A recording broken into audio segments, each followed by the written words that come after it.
Bapak, Ibu, dan teman-teman semua, perkenalkan ada seorang yang bernama Edwin Booth. Edwin Booth di usianya yang ke-15 tahun, dia memulai karirnya sebagai seorang aktor. Dan dalam waktu singkat, Edwin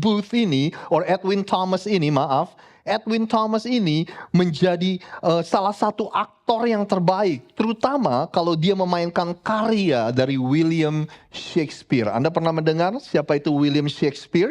Romeo and Juliet itu ditulis oleh William Shakespeare, saudara. Dan di kota New York suatu hari, Edwin Thomas pernah memainkan sebuah pertunjukan teater yang berjudul Hamlet 100 hari berturut-turut.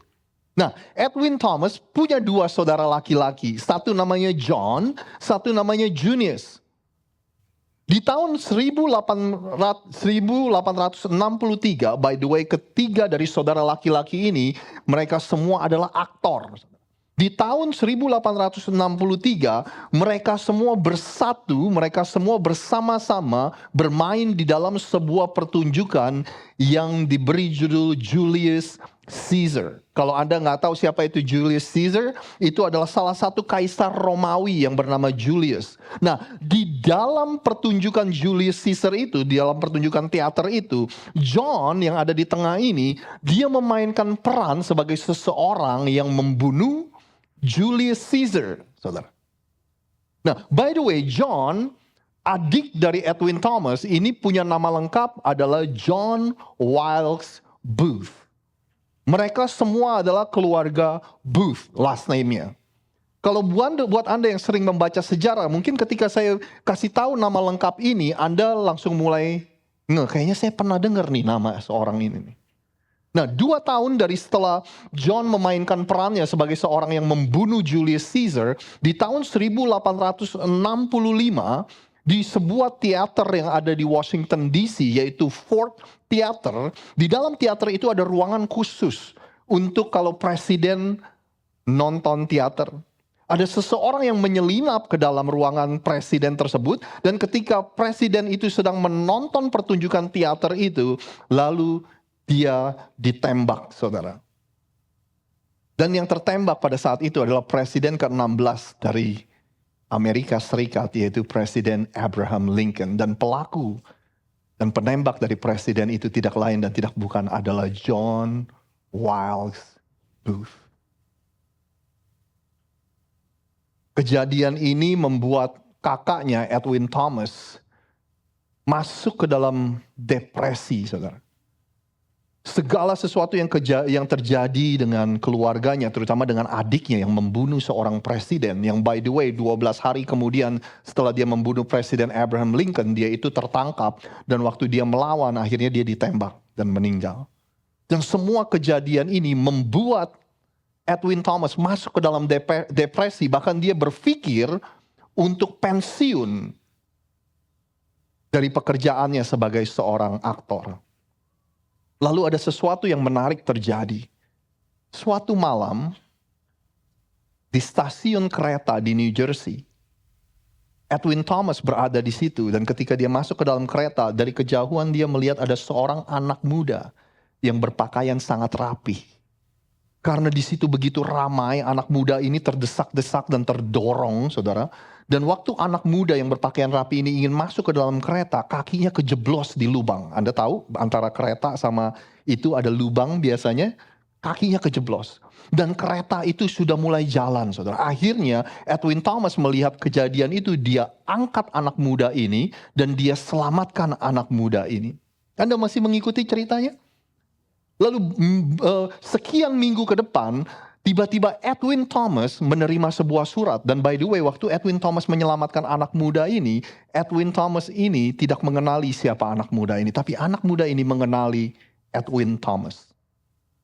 Sekian minggu kemudian, Edwin Thomas menerima surat dari seorang jenderal yang bernama Jenderal Adam Badeau. Surat dari Jenderal Adam ini berisi ucapan terima kasih. Karena Edwin Thomas sudah menyelamatkan seorang anak dari pahlawan Amerika. Anda mau tahu siapa anak muda itu? Anak muda itu bernama Robert Todd Lincoln. Anak dari Presiden Abraham Lincoln. Dan by the way, surat ucapan terima kasih itu dikantongi sama Edwin Thomas ketika dia dikubur waktu dia meninggal, saudara. Buat Anda yang mengikuti cerita ini, Anda bisa merasakan cerita ini begitu ironis. Ya kan? Ada Edwin Thomas Booth dan ada saudaranya John Wilkes Booth. Edwin Thomas memilih kehidupan, tetapi John memilih kematian. Edwin Thomas memilih menyelamatkan seseorang, tapi John memilih untuk mengambil nyawa seseorang. Papanya Presiden Abraham Lincoln dibunuh oleh John Wilkes Booth, tapi anaknya diselamatkan oleh Edwin Thomas. Kedua orang ini, kakak adik ini lahir dari keluarga yang sama, dari ibu yang sama. Mereka punya profesi dan karir yang sama sebagai aktor, tetapi yang satu memilih kehidupan, yang satu memilih kematian. Hari ini kita akan tutup serial khotbah kita yang kita beri judul Cast of Characters, saudara. Selama ini adalah minggu yang ke-7. Selama 7 minggu kita memilih karakter dari Alkitab. Lalu kita pelajari siapa sih karakter ini. Bagaimana Tuhan berinteraksi dengan karakter ini. Gimana cara Tuhan memakai karakter ini. Dan tidak jarang kita juga belajar dari kesalahan karakter-karakter yang kita pelajari, saudara. Nah, sebagai bagian yang terakhir hari ini, saya akan kasih Anda bonus. Hari ini kita akan lihat 3 karakter sekaligus. Dari ketiga karakter ini, kita cuma tahu nama dari satu karakter. Yang 2 kita nggak tahu namanya. Dan satu karakter itu namanya Yesus. Saudara.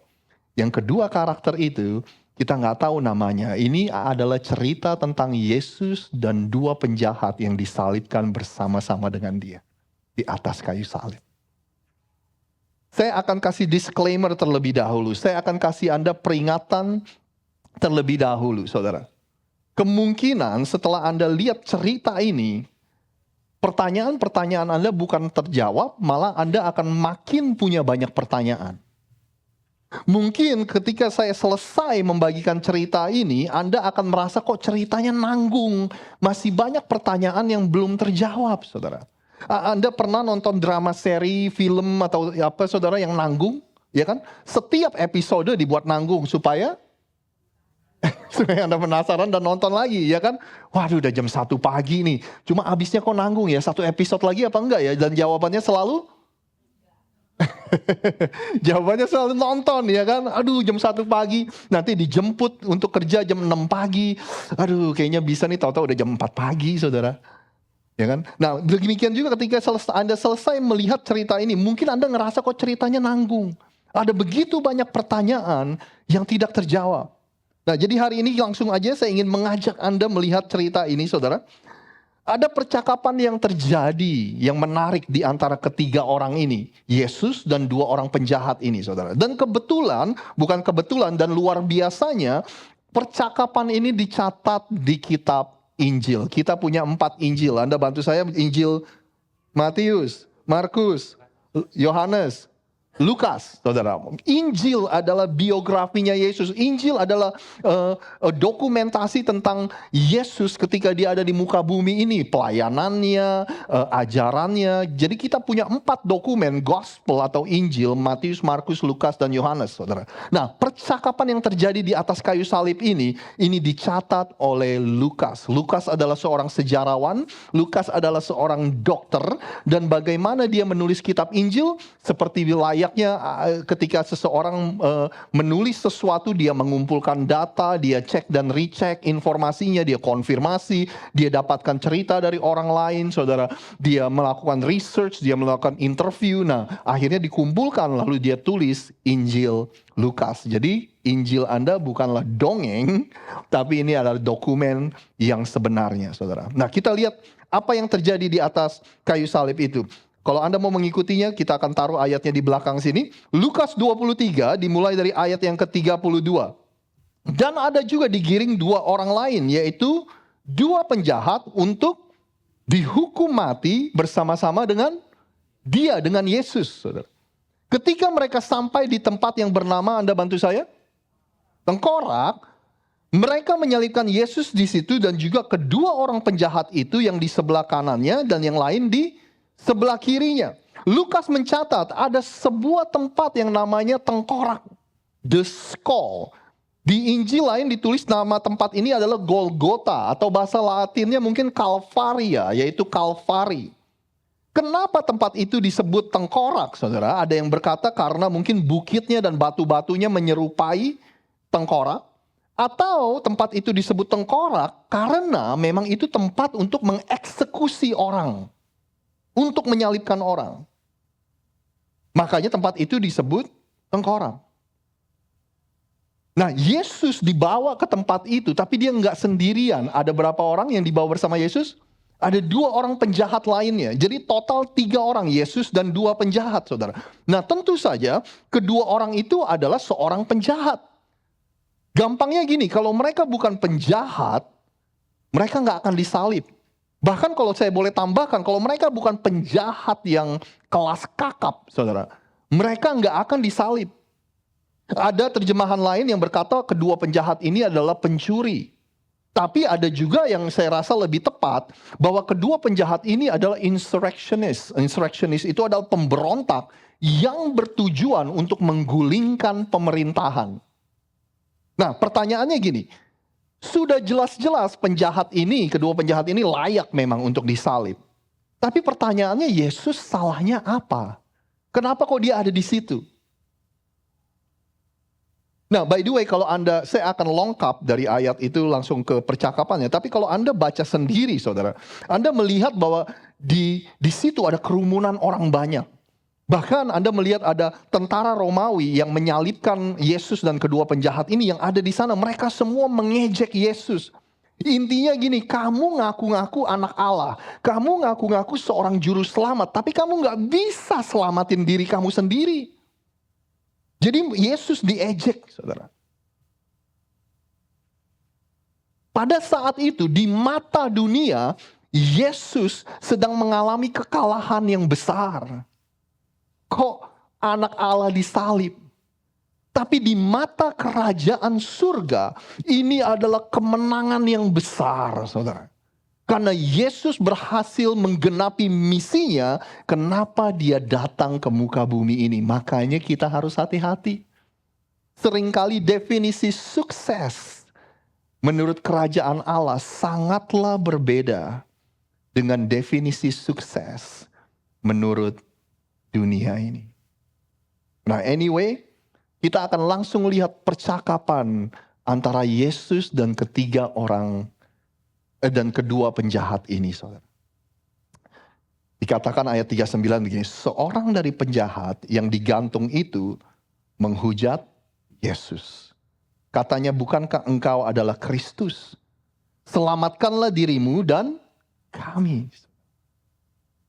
Kita namain aja penjahat ini penjahat nomor 1, saudara. Karena ada 2 penjahat. Penjahat nomor 1 ini menghujat Yesus, katanya kamu kan Kristus. Kamu kan Kristus, itu artinya yang diurapi, Christ, the anointed one, saudara. Kamu kan the chosen one, kamu kan orang yang dipilih Allah. Ya kan, kenapa kamu gak bisa selamatin diri kamu sendiri? Kalau memang kamu Kristus, coba selamatin dong diri kamu sendiri. Dan by the way, jangan lupa kalau kamu udah selamatin diri kamu sendiri, selamatin kita juga.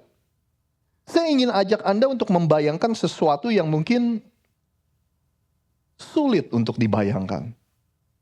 Tapi Anda pikir sebentar, saudara. Ada orang nih, dia ada di penghujung hidupnya, di akhir kehidupannya. Nih orang have nowhere to go. Dia gak bisa kemana-mana lagi. Dia tergantung di atas kayu salib, saudara. Ya kan? Time is running out. Dia udah gak punya waktu lagi. Kematian sudah mengetuk pintu kehidupannya. Tapi dia pakai momen-momen terakhir dalam kehidupannya untuk menghujat Yesus. Saya lagi mikir, apa ada orang kayak gini, saudara? Mungkin orang ini gagal paham, ya kan? Dia gagal untuk mengakui bahwa dia ini seorang penjahat. Ini adalah orang yang bersalah.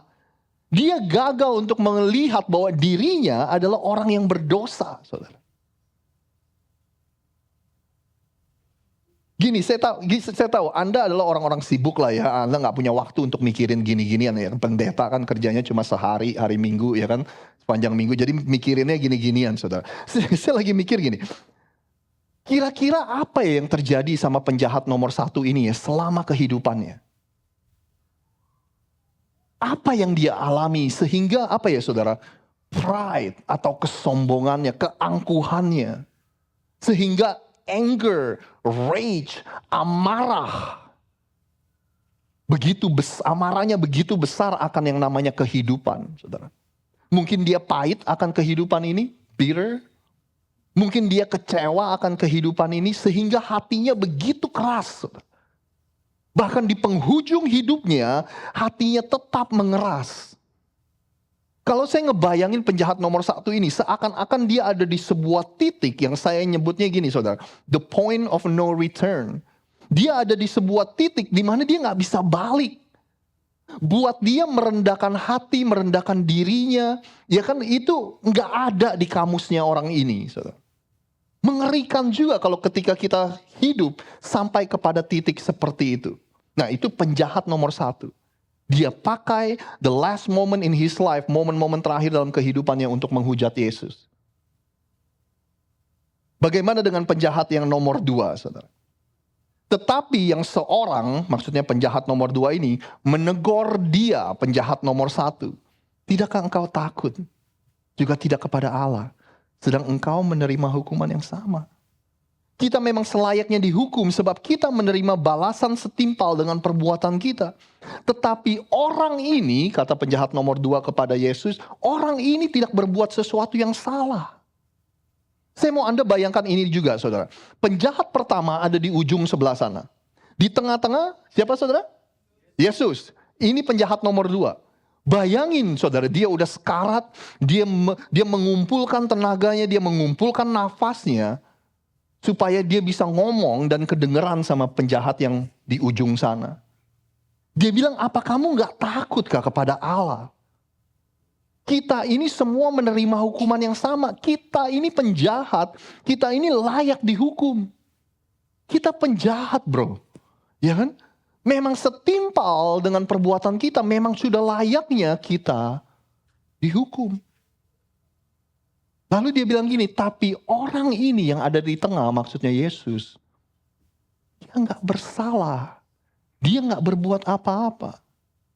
Lalu saya membayangkan saudara penjahat nomor 2 ini saudara, yang tadi matanya fokus kepada temannya yang ada di ujung sana, sekarang fokusnya berpindah kepada orang yang ada di tengah, yaitu Yesus. Mungkin intonasi suaranya yang tadinya ngomong teriak-teriak, sekarang dia lebih pelan intonasinya. Karena dia akan berbicara kepada orang yang ada di sebelahnya, yaitu Yesus. Dia menoleh kepada Yesus dan dia bilang gini, Yesus, ingatlah akan aku apabila engkau datang sebagai raja. Kata Yesus kepadanya, Anda bantu saya, aku berkata kepadamu, sesungguhnya hari ini juga engkau akan ada bersama-sama dengan aku di dalam Firdaus, paradise bahasa Inggrisnya. The end. Selesai ceritanya. Kalau ini bioskop lampunya udah nyala, kita udah bubar. Filmnya udah selesai, ceritanya sudah selesai. Tapi masalahnya ada begitu banyak pertanyaan yang timbul ketika Anda dan saya mendengar cerita ini saudara. Ini gimana? Ini kenapa? Masa begini doang saudara? Banyak pertanyaan yang Anda dan saya pingin tahu banget jawabannya. Salah satu pertanyaan yang Anda mungkin penasaran adalah gini. Gimana kok si penjahat yang kedua ini bisa memberikan hidupnya kepada Yesus? Kira-kira kenapa saudara? Atau gimana? Mungkin sebelumnya dia pernah bertemu dengan Yesus. Mungkin sebelumnya dia pernah mendengar Yesus mengajar tentang hidup yang kekal, tentang pengampunan dosa, saudara. Atau mungkin dia gak pernah ketemu Yesus, tapi dia pernah dengar tentang Yesus dari temannya. Atau Mungkin saat itu di atas kayu salib ini pertama kali si penjahat nomor 2 ini ketemu dengan Yesus. Sebelumnya dia gak pernah dengar apa-apa tentang Yesus. Tapi kalau itu pertama kali dia ketemu Yesus, apa yang membuat penjahat ini menyerahkan hidupnya kepada Yesus? Mungkin waktu Yesus bilang gini, Bapa, ampunilah mereka, sebab mereka tidak tahu apa yang mereka perbuat. Mungkin gestur seperti itu dari Yesus atau pengampunan yang Yesus lepaskan itu menyentuh hati dari penjahat itu sedemikian rupa. Sehingga dia memberikan hidupnya kepada Yesus. Kalau memang benar itu kejadiannya saudara, artinya kuasa pengampunan itu begitu besar. Artinya forgiveness is such a powerful thing. Pengampunan bukan hanya akan membuat diri kita menjadi lebih baik, tapi juga mempunyai potensi untuk membuat orang lain datang kepada Tuhan. Anda mengerti maksud saya? Saya sudah kasih Anda disclaimer, peringatan di awal, bahwa Anda akan mempunyai banyak sekali pertanyaan. Dan saya pun akan mengakhiri firman Tuhan ini dengan memberikan Anda begitu banyak pertanyaan, mungkin sampai rumah Anda bisa mikir sendiri, saudara. Mungkin pertanyaan berikutnya yang Anda ingin tanya adalah gini, Pastor atau Rosid, masa udah begini doang ceritanya? Ingat loh, 2 orang ini adalah penjahat.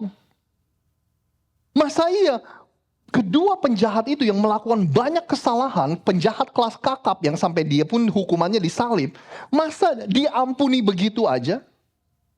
Dia udah banyak melakukan hal yang buruk sepanjang hidupnya, terus satu kali perjumpaan dengan Yesus di ujung hidupnya, terus dia diampuni. Bahkan sekarang dia ada di Firdaus dengan Yesus. Enak banget. Ya. Ini sih gak fair banget. Ya kan? Berbuat semaunya, berbuat jahat seumur hidupnya, terus di ujung hidupnya dia ketemu Yesus, dia ada di Firdaus bersama dengan. Ya kan? Ini gak fair banget. Kan?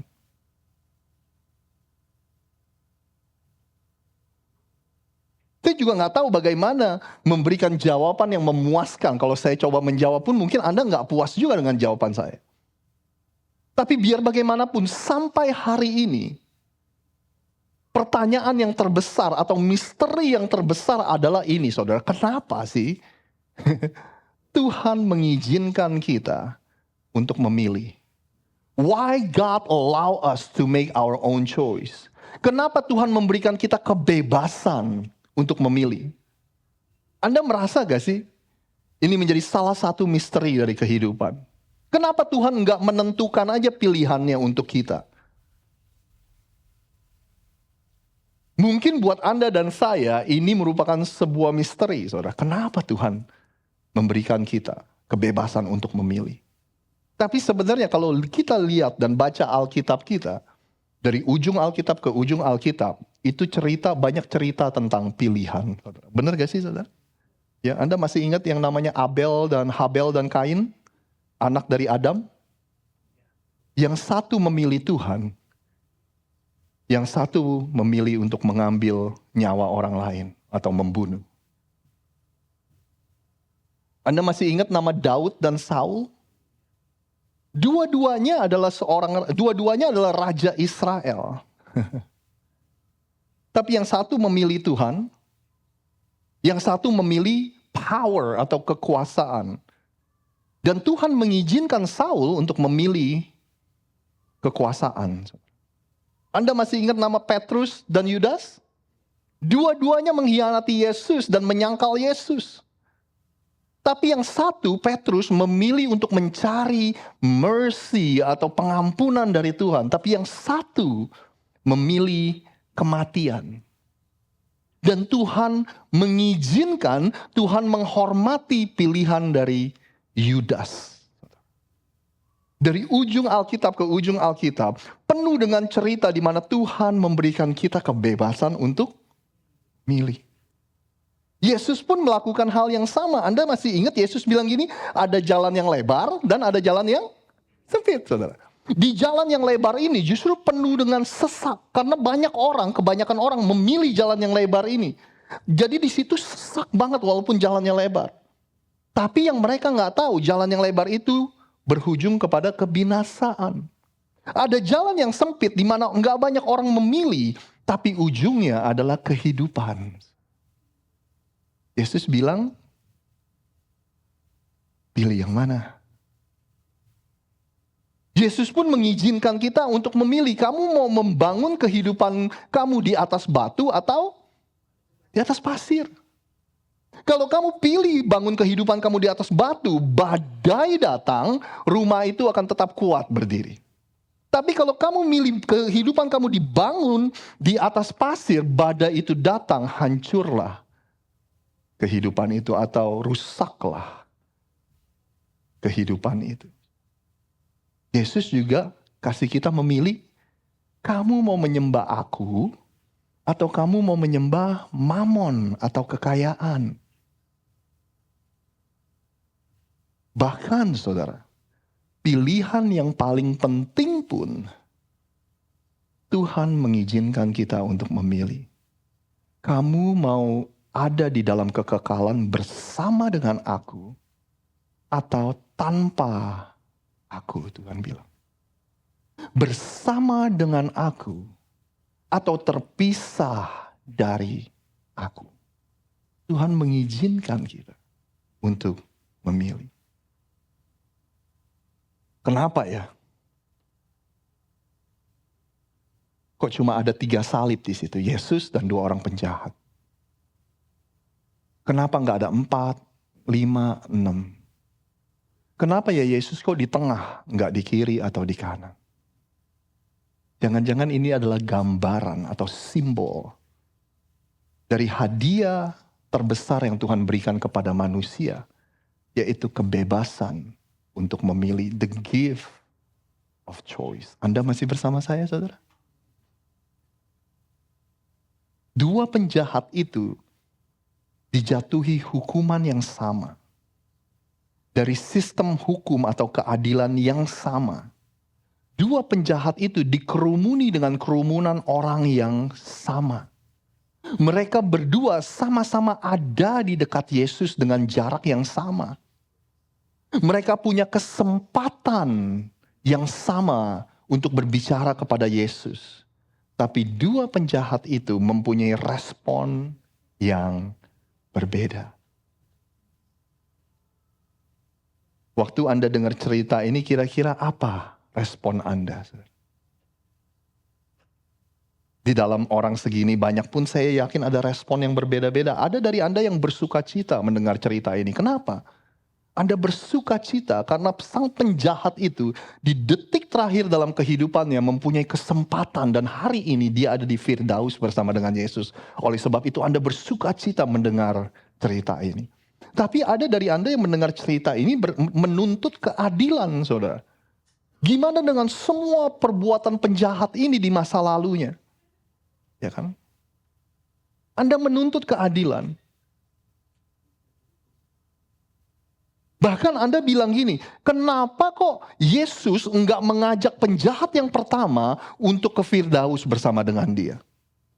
Kenapa kok Yesus enggak mengundang penjahat yang pertama untuk masuk ke Firdaus bersama dengan dia? Kenapa Yesus enggak mencoba untuk meyakinkan penjahat yang pertama yang menghujat dia untuk menerima pengampunan dari Tuhan?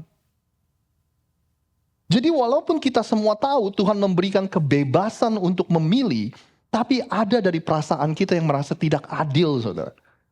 Kita akan selalu bertanya-tanya tentang keadilan. Anda pernah mikir gak sih bahwa dalam kehidupan ini, saudara, ada begitu banyak yang Anda gak punya pilihan. Anda tahu maksud saya? Anda gak punya pilihan Anda mau lahir di keluarga yang mana, saudara. Benar? Ya? Di dalam keluarga yang seperti apa, Anda gak punya pilihan. Punya kakak, adik seperti apa, saudara. Anda gak bisa memilih jenis kelamin Anda. Paling enggak itu menurut Tuhan, saudara. Anda gak bisa memilih Anda lahir di negara mana, kota mana. Anda mau dilahirkan di keluarga yang kaya atau keluarga yang miskin, saudara. Ada begitu banyak hal yang Anda gak bisa pilih. Tapi di mana Anda mau menghabiskan kehidupan kekal Anda, Tuhan mengizinkan Anda dan saya untuk memilih dan Tuhan menghormati pilihan kita. Atau Anda pengen dibalik aja, saudara. Dibalik artinya Anda boleh memilih segala sesuatu yang terjadi di dunia ini, tapi kehidupan kekal Anda adalah untung-untungan, atau terserah Tuhan lah mau taruh kita di mana, saudara. Atau Anda mau itu aja, saudara. Di dunia ini misalnya Anda boleh milih bentuk wajah Anda, ukuran hidung Anda, ya kan? Anda mau pilih jadi orang yang punya IQ-nya yang tinggi, kesehatan tubuh yang fit, bentuk tubuh, lingkar pinggang, Anda boleh pilih semuanya. Ya kan? Talenta Anda dalam bermain musik, dalam bernyanyi, Anda punya kecantikan seperti Raisa, saudara. Anda boleh memilih. Anda lahir di dalam keluarga sultan. Semua yang ada di dunia ini Anda boleh pilih, tapi kehidupan kekal Anda untung-untungan dan terserah dengan Tuhan mau taruh kita di mana. Anda mau yang mana? Bapak Ibu, kita nggak tahu banyak tentang kedua penjahat ini. Bahkan namanya aja kita nggak tahu. Tapi yang kita tahu dengan pasti, mereka banyak melakukan kesalahan dalam hidup mereka sehingga mereka berujung di atas kayu salib. Mungkin mereka salah mengambil keputusan, mereka salah memilih teman, mereka salah dalam berbuat. Tapi satu keputusan yang benar bisa menebus kesalahan yang dia pernah perbuat. Bukankah Anda dan saya juga sering membuat kesalahan? Kita salah dalam mengambil keputusan, kita salah bergaul, kita salah dalam menggunakan waktu kita. Kita punya kebiasaan yang salah. Dan seringkali Anda dan saya ketika kita menoleh ke masa lalu kita mikir gini, aduh andai saja saya bisa memperbaiki pilihan-pilihan yang dulu saya pernah buat. Hari ini Anda perlu mendengar kabar baik. Jawabannya Anda bisa menebus kesalahan-kesalahan yang kita pernah perbuat. Satu pilihan yang benar, satu keputusan yang benar dalam bagaimana Anda dan saya meresponi Yesus dan meresponi undangan Yesus yang Dia berikan kepada kita. Satu pilihan dan keputusan yang benar itu bisa menebus ribuan keputusan yang salah yang kita pernah perbuat. Saya tinggalkan Anda dengan ini, kok bisa ya? Edwin Thomas Booth dan John Wilkes Booth lahir dari ibu yang sama, besar di dalam keluarga yang sama. Yang satu memilih untuk menyelamatkan hidup orang, tapi yang satu memilih untuk mengambil hidup orang. Kok bisa? Kalau Anda mengharapkan jawaban dari saya pun gak tahu jawabannya. Tapi Tuhan mengizinkan mereka untuk membuat pilihan.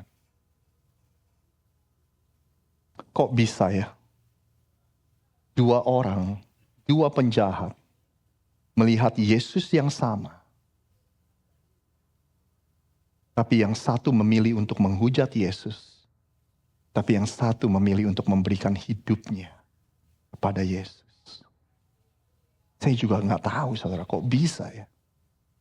Tapi yang pasti Tuhan memberikan mereka kebebasan untuk memilih.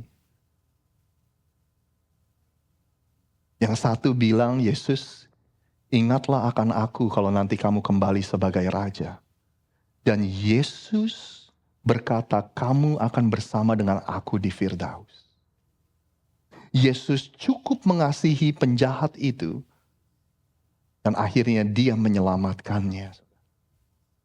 Yang satu lagi menghujat Yesus. Yesus pun cukup mengasihi dan menghormati keputusannya. Dia respect dengan keputusan orang ini. Dan dia membiarkan orang ini membuat pilihannya. Tuhan mengizinkan mereka semua untuk membuat pilihan. Demikian juga Tuhan yang sama akan melakukan hal yang sama kepada Anda dan saya. Dia mengizinkan Anda membuat pilihan, dan apapun pilihan Anda, Dia akan respect, dia akan honor, dia akan menghormati pilihan Anda semua. Boleh Anda tunduk kepala, Anda gak usah berdiri. Kita akan akhiri ibadah kita pada hari ini.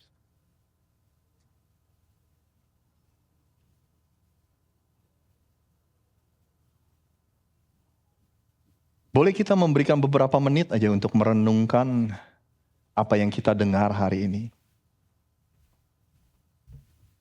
Mungkin ada begitu banyak pertanyaan yang muncul dalam kehidupan Anda ketika Anda mendengar cerita ini.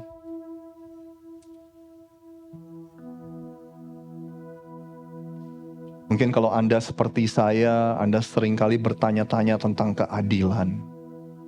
Tuhan, bagaimana dengan keluarga saya? Bagaimana dengan keluarga saya yang sekarang sudah tidak ada? Di mana mereka sekarang?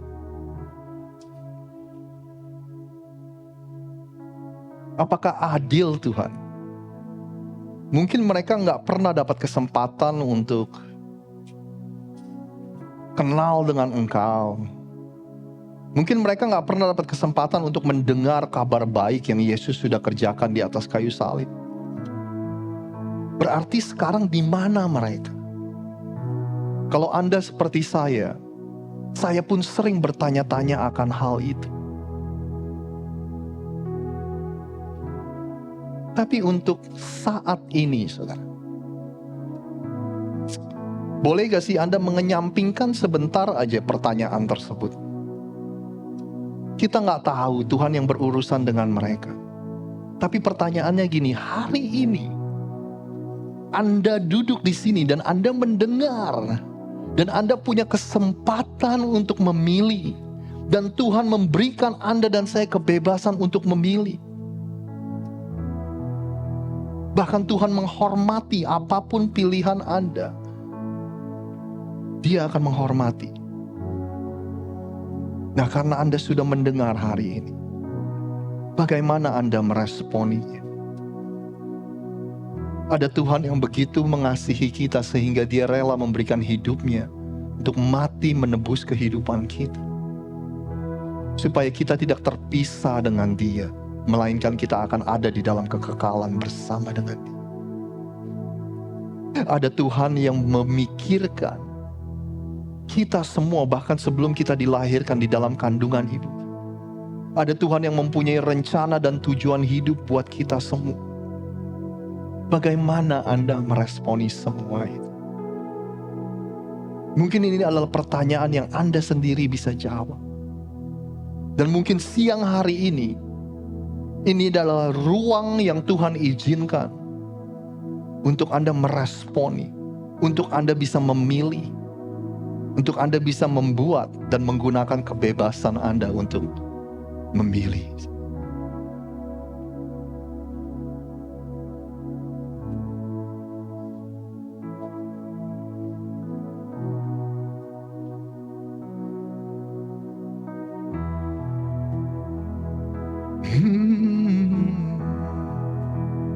Kalau ku hidup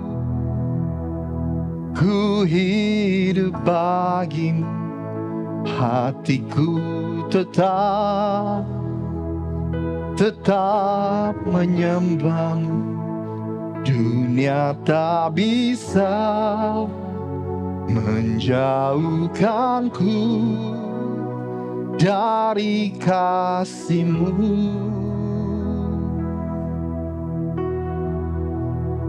Selama ku hidup,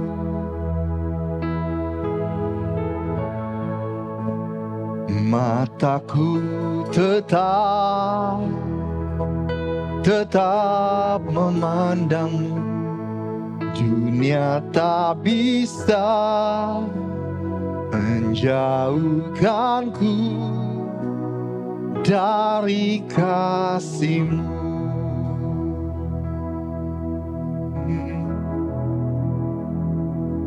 Yesus, Kau kebenaran,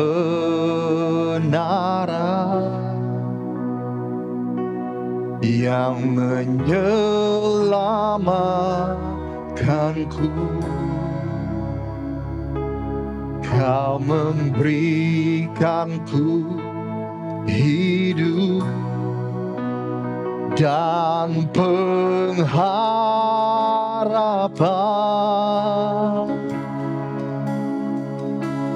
Ku ikut, ya Tuhan, ku perlu anugerah-Mu. Ku nyatakan kepadamu, oh, ku hidup bagimu, hatiku tetap. Dunia tak bisa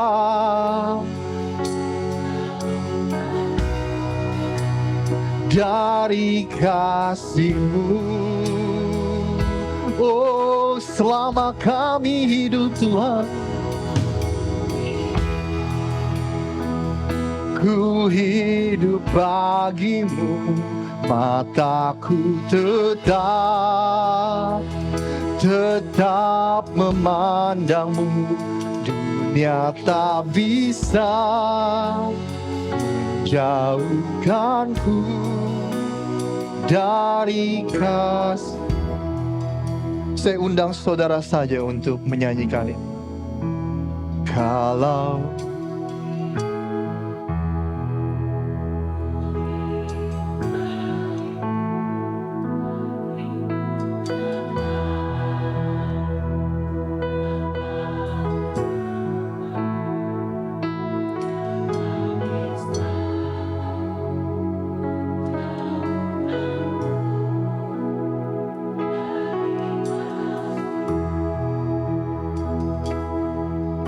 selama ku hidup Tuhan,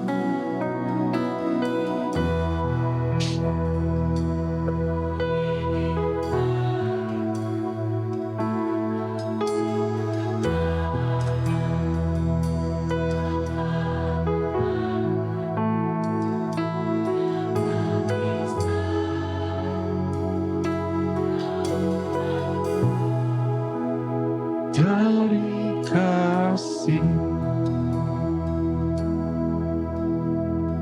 Bapa, kami bersyukur atas firman pada hari ini Tuhan.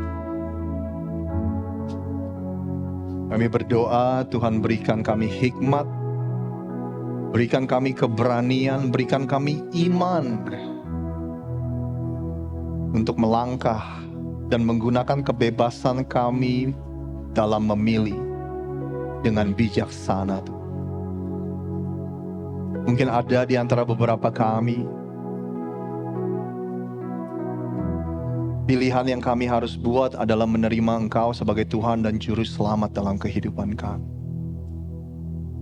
Menyerahkan hidup kami sepenuhnya, bukan kami lagi yang hidup, melainkan Engkau yang hidup di dalam.